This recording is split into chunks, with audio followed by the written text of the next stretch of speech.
जय हिंद, नमस्कार साथियों। स्वागत है आप सभी लोगों का हमारे एक और नई वीडियो में। और आज की इस वीडियो में मैं आप सभी लोगों से बात करने वाला हूं एयरफोर्स के बारे में। जी हाँ दोस्तों, फाइनली निकल करके आ चुका है एयरफोर्स अग्निवीर वायु सिलेक्शन टेस्ट 2024 के अंदर।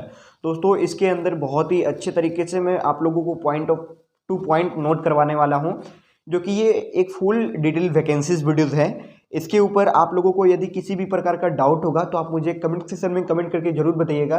लेकिन अगर आप लोगों का डाउट नहीं होता है तो वीडियो को लास्ट तक बने रहिए। और चलिए ज़्यादा देर नहीं करते, वीडियो को शुरू करते हैं।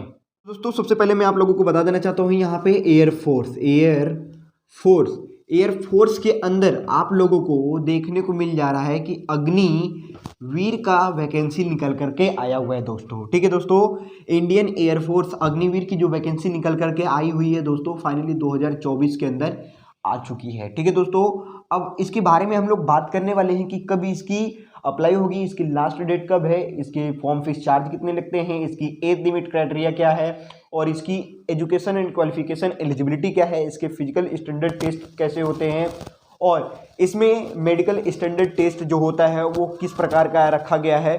तो इन्हीं सब चीज़ों के बारे में बात करने वाले हैं। तो चलिए सबसे पहला नंबर मैं आप लोगों को बात बता दूं एज लिमिट के बारे में। दोस्तों यहाँ पे एज लिमिट के बारे में सबसे पहले मैं बता दूं कि आप लोगों का जो एज लिमिट क्राइटेरिया रखा गया है वो है आपका 17.5 वर्ष लेकर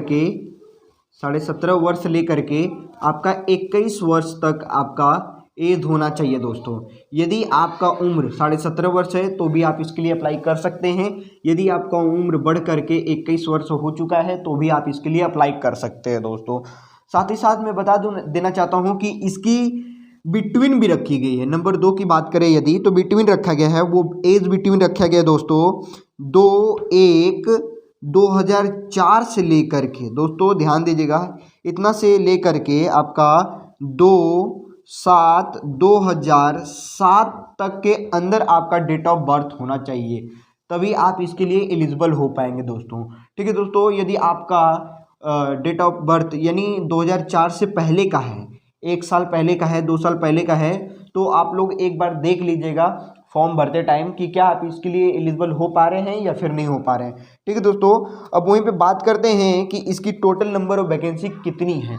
तो मैं आप लोगों को बता देना चाहता हूं दोस्तों, एक मोटा मोटी जो नंबर 3 की बात करें कि मोटा मोटी क्या है कि आपका टोटल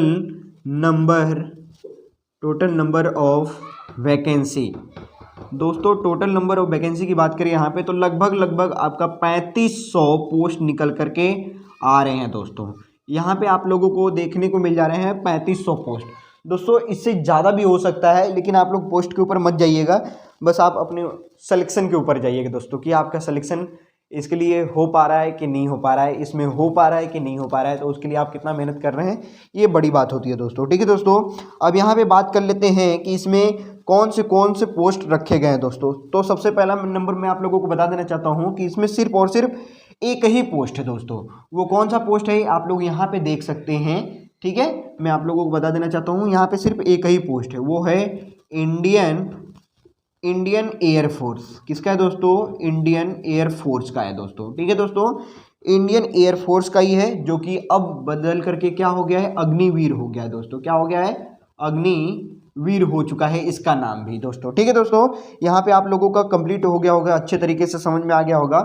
अब बात कर लेते हैं इसके एलिजिबिलिटी क्राइटेरिया की। तो यहाँ पे बात कर लेते हैं दोस्तों एलिजिबिलिटी की कि आखिर इसकी एलिजिबिलिटी क्या रखी गई है दोस्तों। ठीक है दोस्तों, यहाँ पे इसकी एलिजिबिलिटी क्या रखी गई है, एजुकेशन एंड क्वालिफिकेशन इसको भी हम लोग बोल सकते हैं दोस्तों। तो यहाँ पे आप नंबर पहला देख सकते हैं दोस्तों 10 और आपका 12 बोले तो इंटरमीडिएट यदि आपका कंप्लीट है दोस्तों तो आप इसके लिए एलिजिबल होंगे दोस्तों।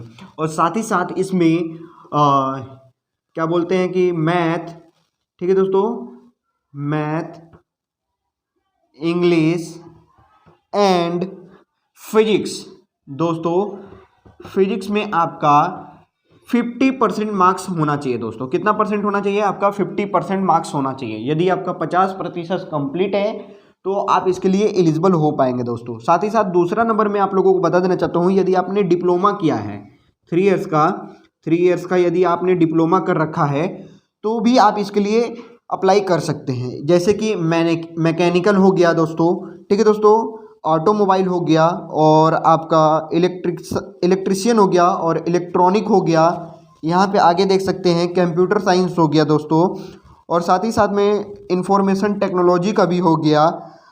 तो यदि आप किसी भी प्रकार का डिप्लोमा यदि 3 साल का आपने कंप्लीट कर रखा है तो भी आप इसके लिए एलिजिबल हो जाएंगे दोस्तों। मैं शॉर्टली आप लोगों को फटाफट बताते जा रहा हूँ ताकि आप लोग ज़्यादा बोर ना हो, ठीक है दोस्तों। अब चलिए बात कर लेते हैं कि इसको करने से क्या क्या बेनिफिट होते हैं दोस्तों, ठीक है दोस्तों, इसको करने से क्या क्या बेनिफिट होते हैं। तो बेनिफिट के पहले मैं आप लोगों को एक चीज़ और बता देना चाहता हूँ फटाफट। यहाँ पे आप लोग देख सकते हैं मेडिकल टेस्ट दोस्तों, कितना कौन सा टेस्ट, मेडिकल जो टेस्ट होता है दोस्तों, इसमें क्या रखा गया मेडिकल टेस्ट में, नंबर 1 आपका हाइट, आपका हाइट दोस्तों, आपका हाइट होना चाहिए, मिनिमम आपका हाइट होना चाहिए, वो कितना होना चाहिए दोस्तों, मिनिमम आपका हाइट होना चाहिए 152.5 सेंटीमीटर आपका होना चाहिए दोस्तों, ठीक है दोस्तों। नंबर 2 की बात करें चेस्ट की, तो चेस्ट यहाँ पे रखा गया है एक्सपेंस, आप लोग देख सकते हैं एक्सपेंसेंस रखा गया है 5 सेंटीमीटर दोस्तों, कितना रखा गया है एक्सपेंशन 5 सेंटीमीटर रखा गया है दोस्तों, ठीक है दोस्तों। अब बात कर लेते हैं कि आखिर इसको करने से क्या क्या फ़ायदा हो सकता है, यानी कि Indian air force benefits of Agniveer में क्या क्या है हम लोगों को देखने को मिल जाएंगे। तो नंबर पहला मैं आप लोगों को बता दूं कि Indian young peoples who is between 17.2 and 17.5 to 21 years के यदि आप हो चुके हैं एज में तो आप इसके लिए एलिजिबल होंगे दोस्तों। नंबर 2 की बात करते हैं कि LIC लाइफ इंश्योरेंस भी आपका हो जाएगा दोस्तों यहाँ पे। और नंबर 3 की बात करें अग्निवीर स्किल्स सर्टिफिकेट भी आप लोगों को दिया जाएगा। नंबर 4 की बात करते हैं दोस्तों, यदि आप जब इसको छोड़ करके जाएंगे कितने साल बाद, तो 4 साल बाद जब इसको आप छोड़ करके जाएंगे तो आपको annual 30 days 6 leaves medical advice based आपको भी प्रोवाइड की जाएंगी। और साथ ही साथ दोस्तों यदि ईयर्स में बात करें फर्स्ट ईयर मंथली जो पैकेज रखा गया दोस्तों वो 30,000 है। इन हैंड की बात करें सैलरी तो 21,000 रखा गया दोस्तों। वहीं पे बात करते हैं जो 30% अग्निवीर कॉर्पस जो फंड है दोस्तों वो 9,000 है। सेकेंड ईयर की बात करते हैं मंथली पैकेज आपका 33,000 हो जाएगा। और इन हैंड सैलरी की बात करते हैं दोस्तों 23,100 हो जाएगा 30% ऑफ करके, ठीक है दोस्तों। 30% ऑफ करके नहीं, 30% अग्निवीर जो कॉर्पस फंड है वो भी आपको ऐड होगा, ऑफ नहीं होगा दोस्तों। 9,900 हो जाएगा सेकेंड ईयर। वहीं पे थर्ड ईयर की बात करते हैं तो थर्ड ईयर में आपका मंथली जो पैकेज है दोस्तों वो आपका 36,500 से लेकर के आपको मंथली पैकेज मिलेगा। और इन हैंड सैलरी की बात करें तो 25,580 रुपये है। और 30% अग्निवीर जो कॉर्पस फंड होगा वो दोस्तों वो 10,950 रुपये होगा दोस्तों। और last one of the list में आप लोगों को बता दूं कि फोर्थ ईयर का जो आपका मंथली पैकेज है वो 40,000 होगा। और इन हैंड सैलरी की बात करें तो 28,000 होगा। और 30% अग्निवीर जो कॉर्पस फंड होगा दोस्तों वो आपका 12,000 रुपये होगा दोस्तों, ठीक है दोस्तों।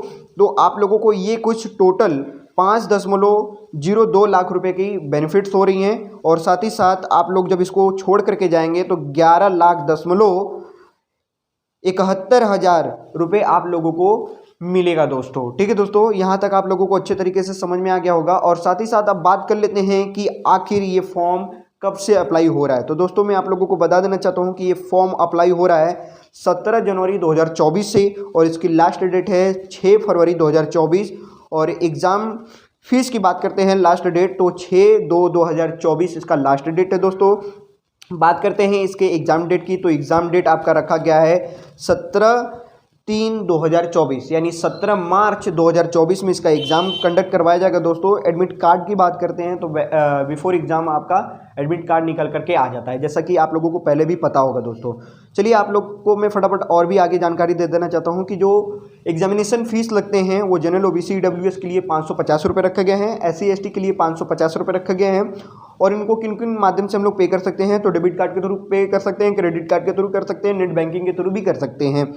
आई होप ये जितने भी इन्फॉर्मेशन मैंने दिए हैं आप लोगों को अच्छे तरीके से समझ में आया होगा। यदि इसमें भी अगर आप लोगों को किसी भी प्रकार का डाउट होगा तो आप लोग मुझे कमेंट सेक्शन में कमेंट करके बता दीजिएगा। आई होप ये वीडियो आप लोगों को पसंद आएगा, पसंद आए तो लाइक कर देना, चैनल पे नहीं हो तो चैनल को सब्सक्राइब कर देना। मिलते हैं ऐसे ज़बरदस्त अपॉर्चुनिटी, वैकेंसी एंड सिलेबस के साथ, तब तक के लिए जय हिंद, वंदे मातरम।